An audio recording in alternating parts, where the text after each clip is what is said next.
e esse orfanato foi bombardeado. Detonou o orfanato inteiro. Se jogaram embaixo das mesas, mas não adiantou. Muitas pessoas ficaram acidentadas, ficaram muito mal, quase perdendo a sua vida. 2 crianças e 2 missionários morreram. Ficaram mal demais. Porém, uma das crianças, uma menina, ela ficou muito mal, em questão de urgência. Só iria conseguir sobreviver se fosse feita uma transfusão de sangue. Como eles estavam no Vietnã, desceu um jatinho dos Estados Unidos, da Força Aérea, e aí desceram 2 enfermeiras e 2 médicos, para poder atender toda aquela população daquele orfanato. Preste bem atenção nessa história. E aí desceram todos eles, mas eles não conseguiam falar com aquelas pessoas, eles não sabiam o dialeto, não sabiam como a língua deles era. E aí eles tentaram falar e mostrar de que aquela criança precisava de uma transfusão de sangue. Como eles fizeram isso eu também não sei. Mas eles tiveram que mostrar com gestos. Aí ficou um silêncio total no salão do orfanato. Um silêncio total. Eles perguntaram mais uma vez: essa criança precisa de uma transfusão de sangue para ela poder ficar viva. Mais uma vez o silêncio, de mais ou menos uns 30 minutos. Eles se entreolharam e começaram a fazer testes em outras pessoas, mas nenhum teste era compatível com o sangue da garota. E aí, mais uma vez, chegaram e perguntaram: a gente precisa de alguém que consiga fazer uma transfusão de sangue para ela. E nisso ela estava agonizando já. A sua vida já estava por um fio. E aí chegou um momento em que um bracinho fino estava no meio de todo mundo. O bracinho fino chegou e virou a cabeça de lado e ergueu o braço assim. Todo mundo ficou feliz. Era uma criança de apenas 5 anos de idade. Ela ergueu o braço, virou o rosto e deu um passo para frente. E aí eles começaram a dialogar com a criança, mas não sabiam como explicar para ela o que ia acontecer. Foi tirado o sangue dessa criança, desse garoto. O nome dele é Heng. Essa história é uma história real. Heng, foi tirado todo o seu sangue e tudo mais, fazer os testes. E incrivelmente, o sangue de Heng era exatamente compatível com o sangue da garota. Todo mundo ficou vibrando de felicidade. E aí colocaram a cama da garota e a cama de Heng. Os dois, um ao lado do outro.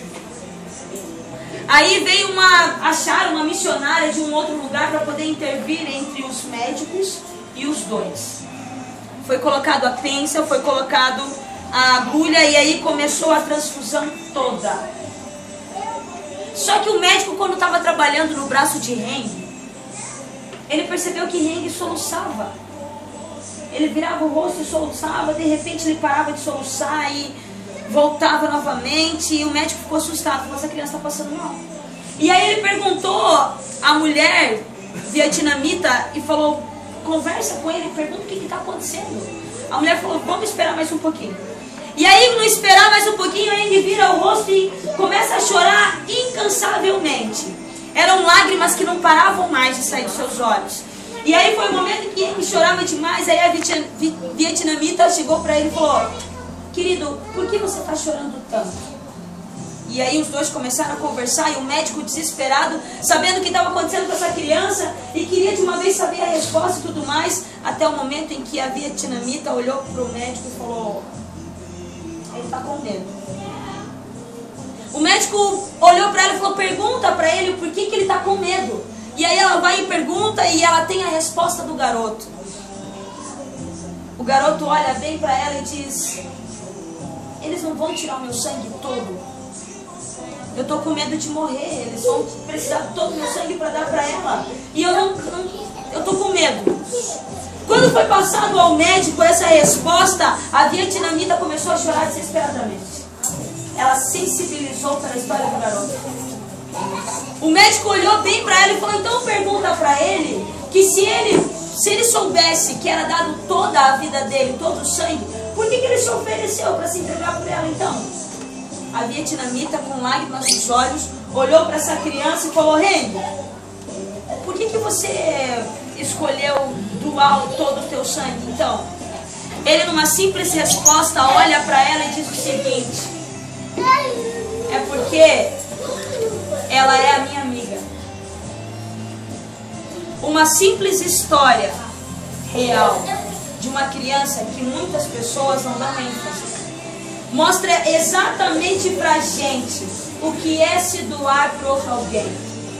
Até onde você vai por quem você ama. A Dariane vai cantar agora. Ela vai mostrar o seu louvor. E no momento em que a canção, o Renan também vai vir. E no momento em que os dois louvam ao Deus, ao nosso Deus, você vai refletir exatamente no que é a tua vida. Você vai refletir exatamente nas coisas que você passou até hoje.